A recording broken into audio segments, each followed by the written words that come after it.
Hello there, and welcome back to English in Fluency. I'm your host, Alex, and I'm so glad you're here with me today.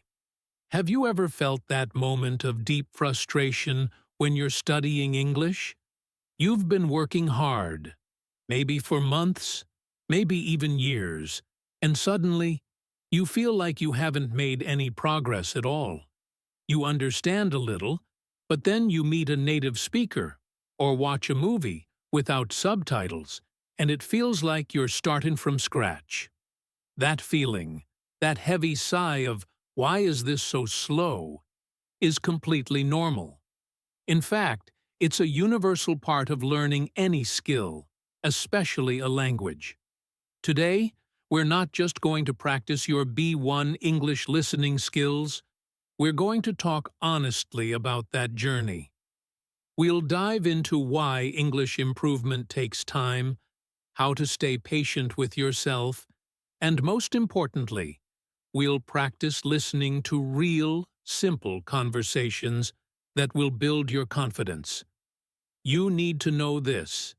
You are not alone in this feeling, and every minute you spend listening and practicing is a win. So, take a deep breath, get comfortable, and let's start today's lesson.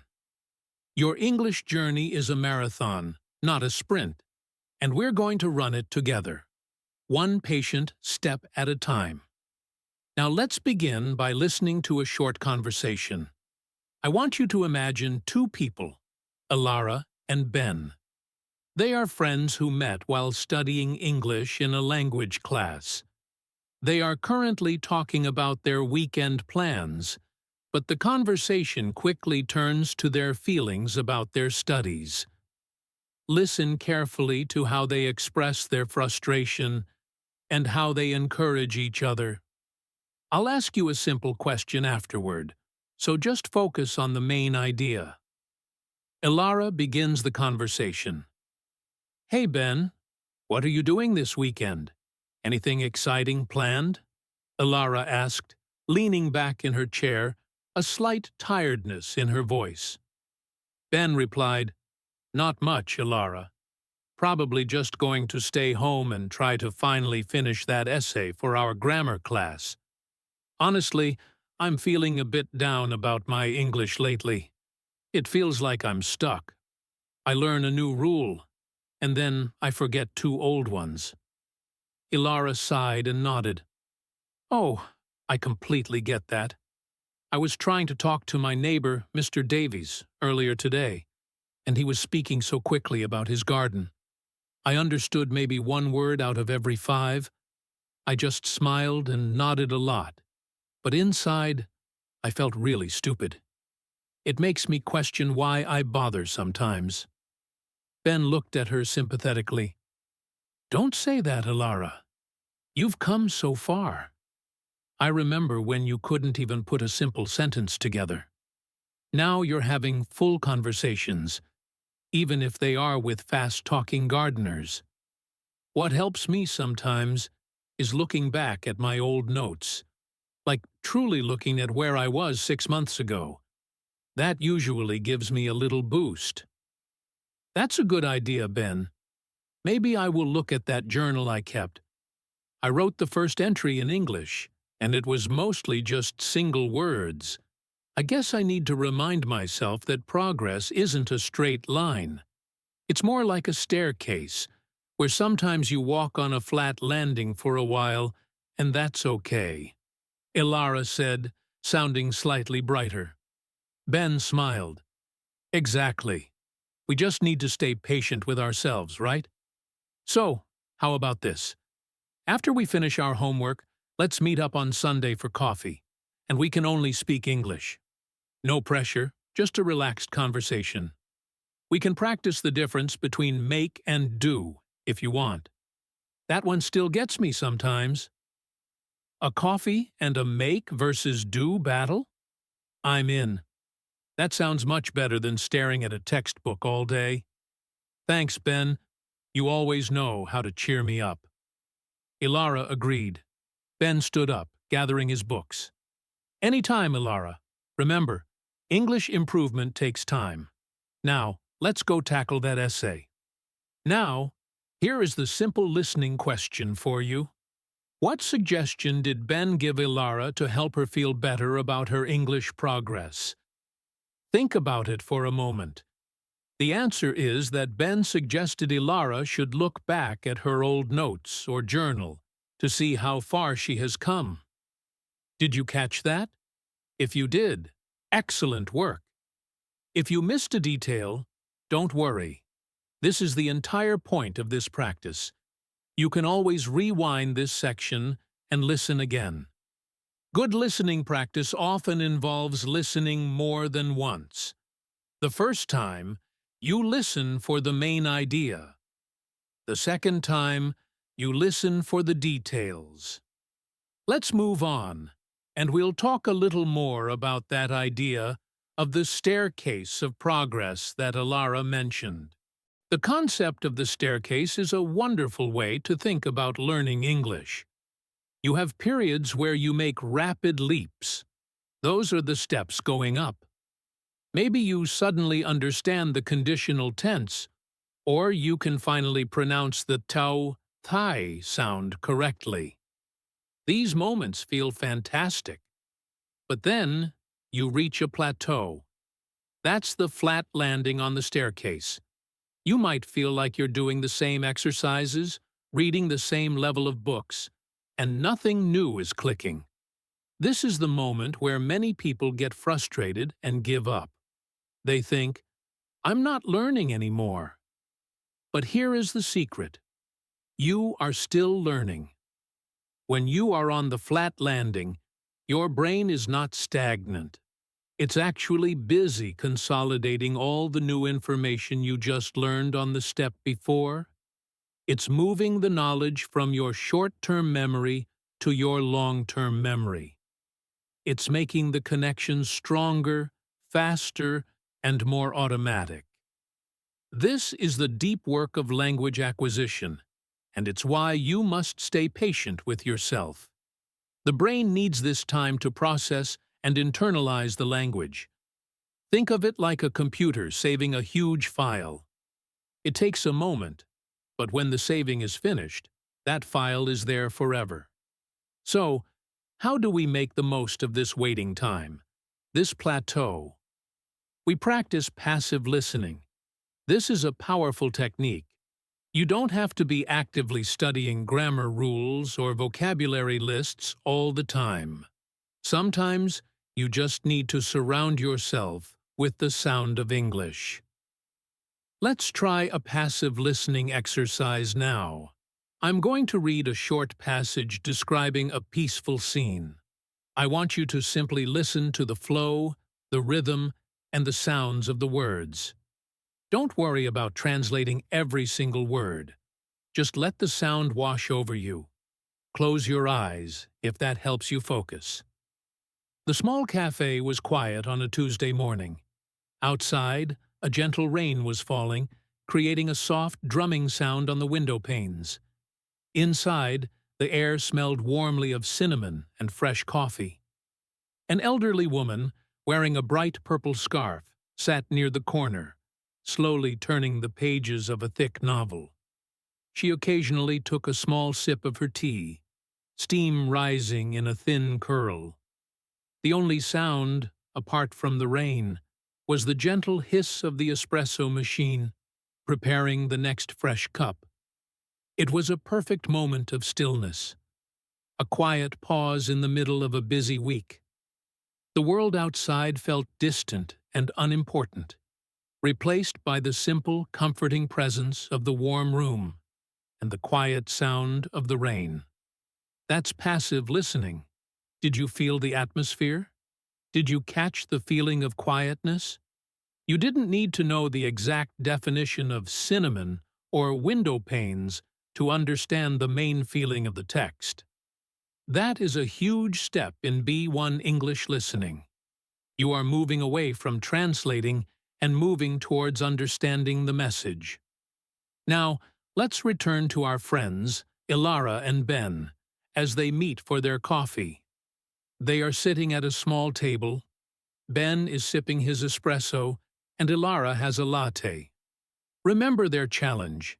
They must speak only English, and they are going to discuss the confusing pair of verbs, make and do. Listen carefully, as this conversation includes simple explanations and practice examples. Ben started, "Okay, Ilara, we said we were going to tackle make and do. I always get them mixed up, especially in common phrases. I know you make a cake, but you do your homework. Why?" Ilara took a deep breath. "I think I have an easy way to remember it, at least for some cases. Think about make as something where you are creating or producing something. For example, if you make a mistake, you have created or produced that error. If you make a decision, you've created a new choice. If you make a noise, you've produced a sound." Ben nodded slowly, concentrating. "That makes sense. So, if I am building a small wooden birdhouse, I am making a birdhouse because I am creating it from wood." "Exactly," Ilara affirmed. Now, do is usually about an action, a duty, or a task. It's not about creating something new, but about performing an activity. We do the dishes. That's a task. We do our best. That's an action. We do laundry. That's a duty. "Okay, let me try some examples," Ben said, pausing for a moment. "I need to do the gardening this weekend. That's a task. My mother is going to make a new dress for the party. She is creating something. I do my hair every morning. That's an action." Ilara smiled. "Perfect. You've got the core idea. But here's where English gets tricky, right? The fixed phrases. These are the ones you just have to memorize, and that takes patience." Ben groaned playfully. "Ah, yes, the fixed phrases. That's where the patience part of the lesson comes in, I guess. Give me some hard ones." "Sure. How about these? You don't do a promise, you make a promise. You don't make business, you do business. You don't do a phone call, you make a phone call." Ilara explained. "Wow. Make a phone call feels like an action, not a creation. But I see what you mean about the fixed phrases. We just have to accept them and practice them until they sound natural," Ben concluded. He took a sip of his espresso. "So, Ilara, can you make me a favor and let me try a sentence?" Ilara gently corrected him. "Almost. You don't make a favor. You do a favor. A favor is a task you perform for someone. Try it again." Ben chuckled. "Right. Can you do me a favor and give me another example sentence?" "I can definitely do that favor," Ilara laughed. "Try to use both verbs in a single sentence. Something simple." Ben thought for a moment. "My boss asked me to do a presentation, so I spent all night making the slides." Ilara clapped her hands softly. "Fantastic, Ben. That is a brilliant sentence. You did the action of presenting, and you made the new thing, the slides. You see? You understand this now. You just needed to take the time and be patient while we worked through it." This conversation between Ilara and Ben illustrates a critical part of the B1 English journey, breaking down complex topics into simple, manageable pieces. When you feel overwhelmed by a big topic like verb tenses or prepositions, stop. Take a step back. Focus only on one small part, like the difference between make and do. Allow yourself to feel good about understanding that small part. This is how you stay patient and motivated. Now, let's practice your recall and comprehension.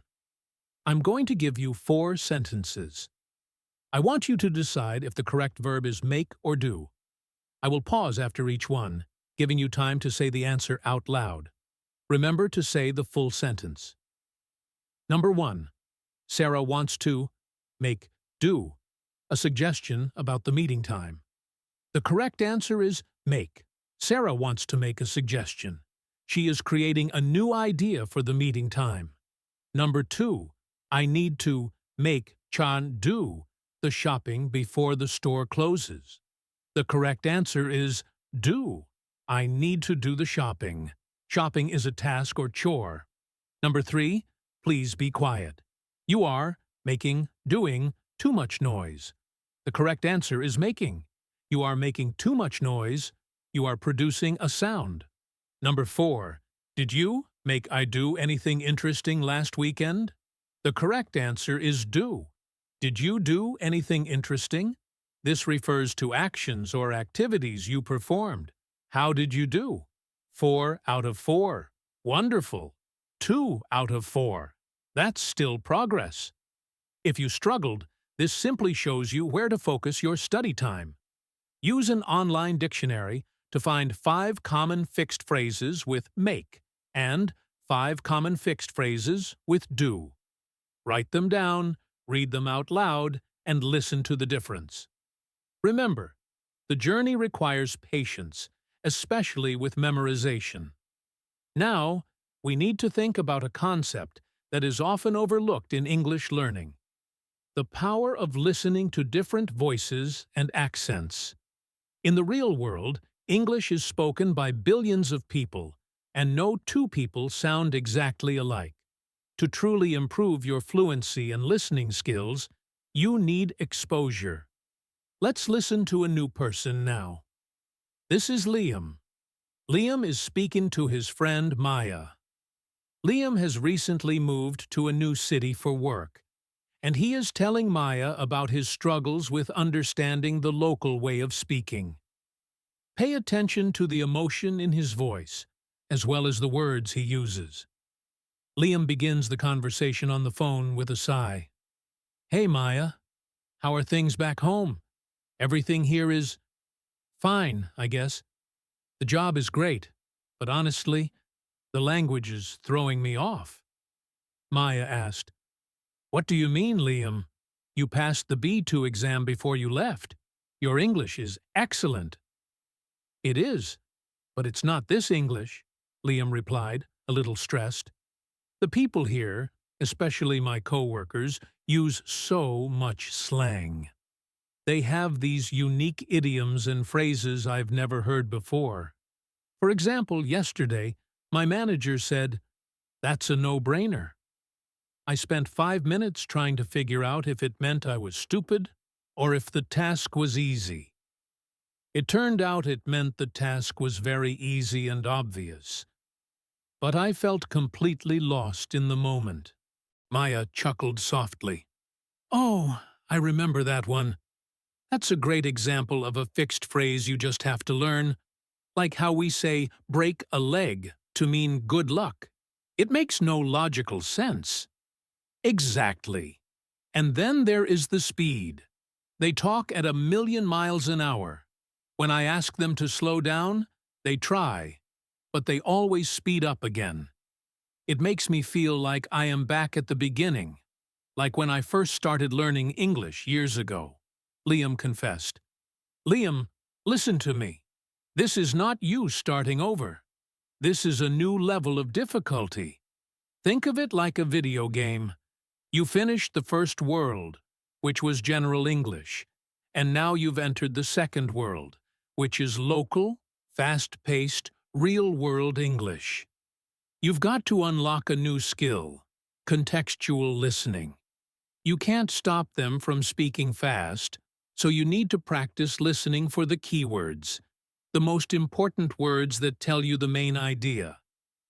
Don't worry about the small words like the or a or is. Just catch the nouns and the verbs, Maya advised warmly. Liam paused, taking in her words. Contextual listening. Okay, I like that. So, instead of trying to translate every word of, the new project is going to be difficult to start, but it's a no-brainer when you look at the profits, I should just focus on project, difficult, and profits. Is that right? Maya confirmed. Precisely. You get the main idea. Hard project, but good results. And that's enough to keep the conversation going. And listen, Liam, this is where you need to be most patient. Your brain needs time to adjust to this new speed and these new sounds. It takes months of exposure. So, just keep listening.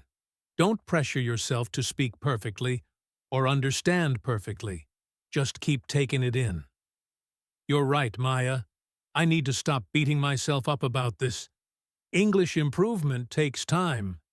And maybe this phase is a test of my patience more than my skill, Liam admitted, feeling a weight lift. Thanks for the advice. I'll focus on the key words starting tomorrow. The conversation between Liam and Maya gives us a brilliant practice opportunity for a B1 English listener. We've heard the phrase contextual listening. Let's practice that right now. I'm going to read you 3 long, fast sentences. Don't worry about catching every word. Just tell me the main idea in 1 or 2 words. What is the sentence mostly about? Sentence 1. Despite the fact that the old factory building was scheduled for demolition next month, the workers continued their tasks every day, knowing that their final paychecks would be deposited on the 25th of the month. What is the main idea? Pause. The main idea is workers and paychecks. The details about the factory being old or the demolition being next month are secondary. The core idea is that the workers are still working to get paid. Sentence 2. When she realized the bus had been delayed by heavy traffic for almost an hour, Sarah decided to take the underground train instead, hoping to still make it to the important job interview on time. What is the main idea? Pause. The main idea is Sarah and interview. She is trying to get to her interview on time, and the bus is causing problems. Sentence 3. Although he had practiced the difficult guitar solo for weeks before the concert, David felt extremely nervous when he walked onto the stage, but the audience cheered him on loudly, which gave him the confidence to play. What is the main idea? Pause. The main idea is David and nervous, or maybe concert and confidence. David was nervous to play the guitar at the concert, but the audience helped him. This is contextual listening. It is a powerful tool to help you stay patient when you are listening to fast English. When you are listening to a conversation, you don't need to translate the whole thing. You just need to follow the thread of the conversation. If you can follow the thread, you can stay in the conversation, and that is a massive step towards fluency. Let's talk a little bit more about why this process, why English improvement genuinely takes time. It's not about intelligence. It's about how the brain learns and stores information. When you learn a new word, say the word perseverance, it starts as a fragile connection in your brain. You know the definition, but it's not fast. You have to consciously think, what does that word mean? But every time you hear perseverance, every time you read it, every time you use it in a sentence, that connection gets a little stronger. It's like clearing a path through a jungle. The first time, it's hard work, slow, and you have to cut through thick vines. But if you walk that path every day, it slowly turns into a clear, wide road. That process of turning the difficult jungle path into an easy road is called automaticity. Automaticity is the goal of fluency. It's when you can speak without thinking about the grammar or the vocabulary. It's when you can listen and understand without translating. This level of skill takes repetition over a long period. There are no shortcuts. This is why you must adopt the mindset of a long-distance runner, not a sprinter. Sprinters burn out quickly. Long-distance runners know that slow, consistent effort wins the race. They know that every kilometer, even the ones that feel difficult, is moving them closer to the finish line. So, how do we build in that consistent effort and maintain patience? We make the practice fun, easy, and regular. We integrate English into our daily lives so it doesn't feel like a chore. Let's look at a new dialogue, this time between two colleagues, Finn and Chloe, who work in an international office. They are discussing an email they both received from their boss, Mr. Sanders, and the use of English in the office. Finn started, looking a little confused.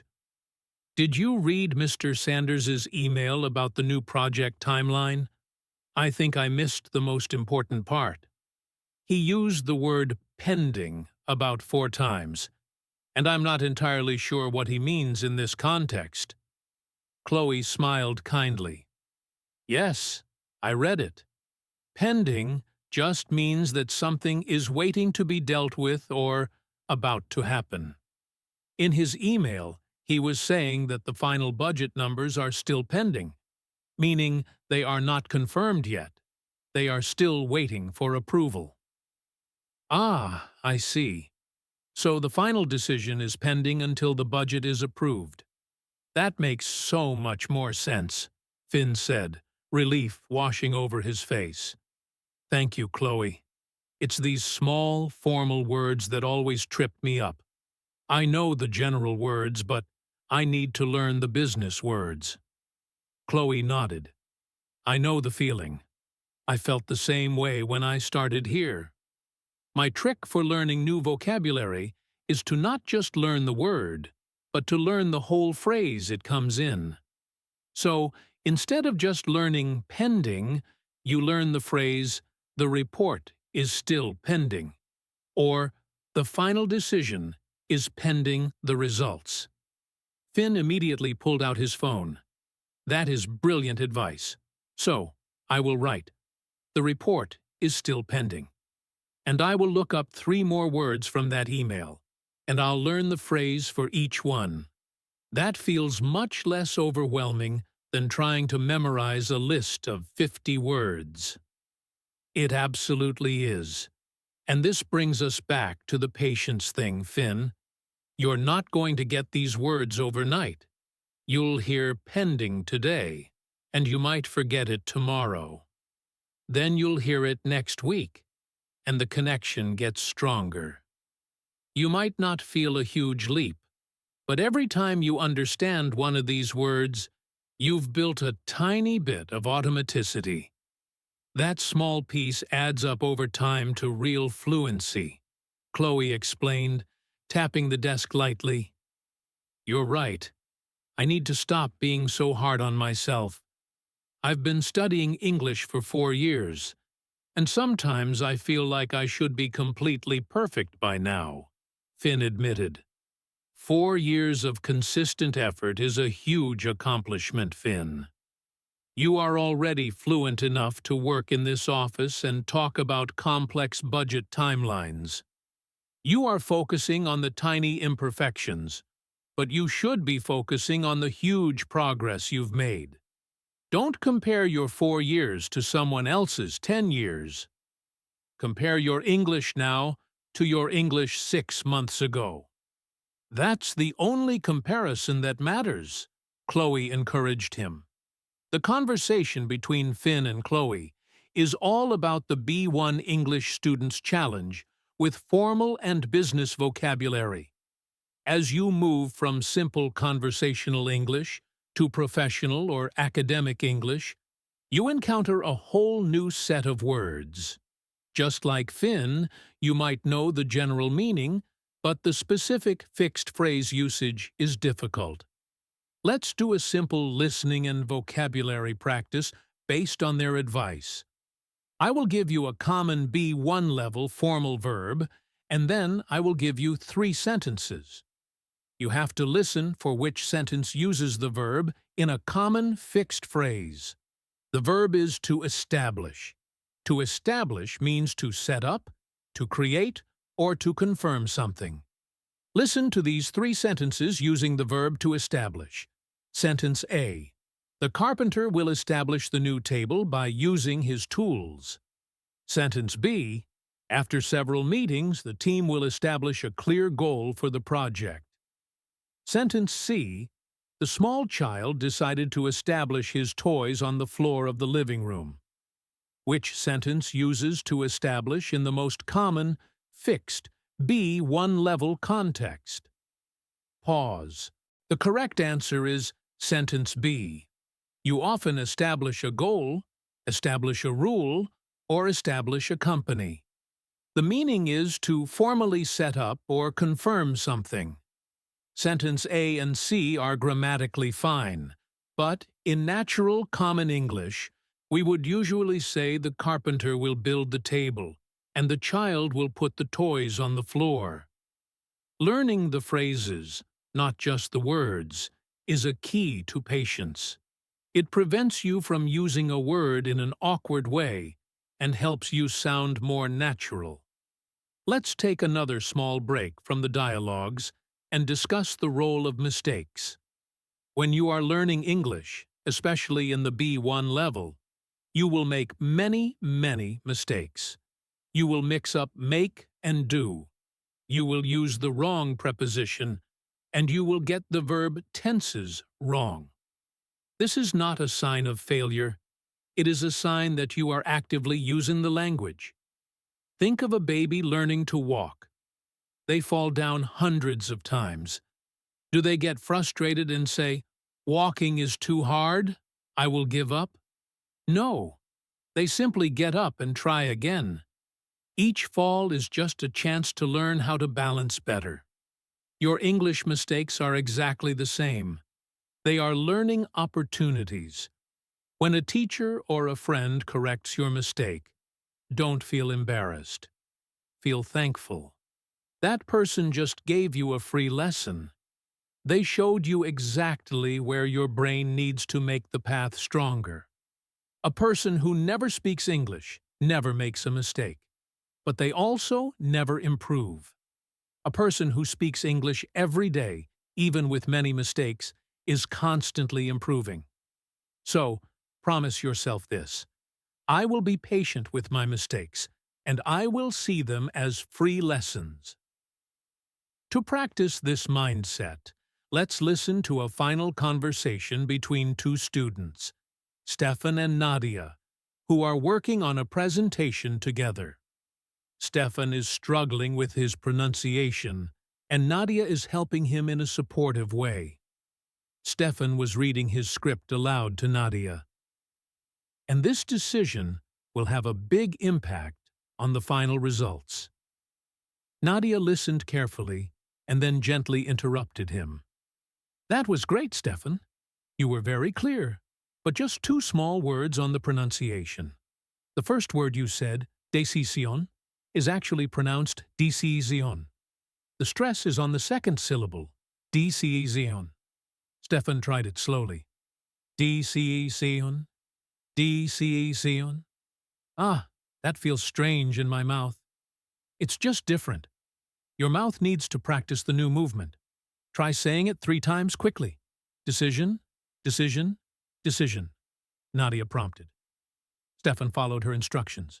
Decision, decision, decision. He smiled. "Okay, that is better. And the second word, the one you said results?" Nadia explained. "That word is results. Again, the stress is on the second syllable, and the RE sound at the beginning is more like the short I sound in sit, not the long A sound in day. So, it's results," Stefan repeated, focusing on the new sound. Results, results. This is so hard, Nadia. I know the spelling, but the pronunciation always tricks me. I feel like I'm never going to sound natural. Nadia put a hand on his shoulder. "Stefan, stop. You sound natural enough to be perfectly understood, which is the most important thing. You just made 2 small mistakes in a long script. We fixed them in 2 minutes. That is progress." Think of pronunciation like a new sport. You can't learn to kick a ball perfectly in one day. You have to practice the specific movement again and again. You just need to be patient with your mouth and your tongue. They are learning new muscle movements. You've just discovered two new movements today. The stress on the second syllable for decision and results. New muscle movements, that's a great way to think about it, Stefan conceded. So, I should practice decision and results 20 times tonight before I go to bed. That's my homework. Nadia nodded. Perfect. And remember, every time you practice, you're not trying to be perfect. You're just trying to be a little bit better than yesterday. You're being patient with yourself. English improvement takes time, and that includes the physical part of speaking. Let's end with a final integrated practice, focusing on that idea of word stress and pronunciation that Stefan and Nadia discussed. This is a very common difficulty for B1 learners. When you pronounce a word, you must emphasize one syllable more than the others. This is called word stress. Incorrect stress can make a word very hard to understand. I am going to say 3 words. I want you to listen carefully and repeat the word exactly as I say it, focusing on where I put the force of my voice. Word 1, interesting. The stress is on the first syllable. Repeat, interesting. Word 2, important. The stress is on the second syllable. Repeat, important. Word 3, communicate. The stress is on the first syllable. Repeat, communicate. Word 4, experience. The stress is on the second syllable. Repeat, experience. Wonderful. That's a simple exercise you can do every single day. Pick 3 new words and look up their pronunciation in a dictionary that shows the stress. Practice them until the stress feels natural. You are training your mouth muscles, and that requires patience and repetition. So, we've covered a lot today on English in Fluency. We listened to Ilara and Ben discuss the staircase of progress and the importance of looking back to see how far you've come. We practiced the tricky difference between make and do. We heard Liam and Maya talk about contextual listening to help with fast, real-world English, focusing on keywords instead of every single word. And finally, we listened to Finn and Chloe, and Stefan and Nadia, who reminded us that learning fixed phrases and even the muscle movements for pronunciation takes simple, patient, daily effort. The message is simple, yet profound. English improvement takes time. Stay patient with yourself. Your brain is working hard, even when you feel like you are on a plateau. Trust the process. Show up every day. Listen, speak, read, and write, even just for 5 minutes. Those small, consistent efforts are what build fluency. Now, before you click away, I have one important thing for you to do. Do me a favor, not make me a favor, remember? Do me a favor and commit to one small, simple English task for the next 24 hours. Maybe you'll listen to an English song, read a paragraph from a simple news article, or just repeat the words decision and results 5 times before you go to sleep. Do that task now, and then come back to the comments section and let me know what you chose to do. Your commitment is the best thing you can make for your future self. That's it for today's listening practice. Thank you for being here. Thank you for being patient with your journey. And I'll be back soon with more lessons designed to help you on your path to English in Fluency. I'm Alex, and I'll talk to you next time.